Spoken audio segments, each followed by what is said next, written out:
Ćao svima, dobrodošli na moj kanal i hvala puno što gledate. Kao što vidite iz naslova, danas vam snimam četkice za šminkanje, to jest pokazat ću vam četkice koje ja to koristim.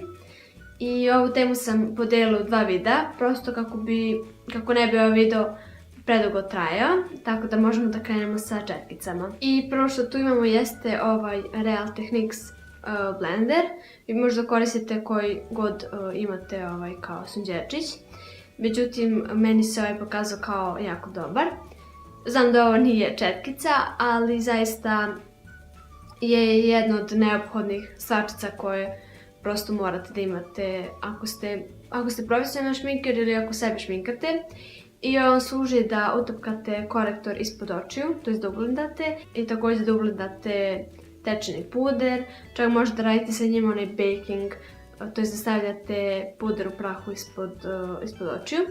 Tako da, mislim da imaju jako puno drugih ovih sunđerčića, mislim da Aura ima jako dobar, zatim Ebelin ima, to je u DM-u isto imaju ovaj sunđerčić. I ima onaj originalan, međutim ja mislim da je preskup i za te pare možete prosto da kupite neki koji je ovako 5-6 evra i da dosta uštedite. Originalan je negde oko 20, ali ako to volite, samo napred. Zatim imamo četkicu za tečan puder i ovo je Zoeva. Ovo je super četkica zato što možete, znači ovo je broj 102, i možete super da ugledate prosto puder, čak možete i kružnim pokretima koji ima te proširene pore, tako da smatram da je ova četkica jako dobra i prosto neophodno vam je četkica za tečan puder. Zatim imamo četkicu za setovanje cijelog lica. Ovo je ponovo Zoeva u broju 106 i on izgleda ovako.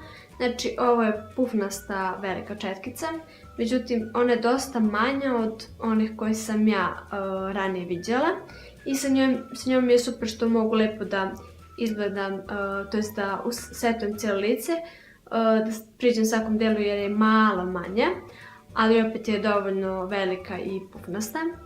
Zatim imamo četkicu za konture, ona je ovako koso sečena i ovo je Blush 5B, on izgleda ovako.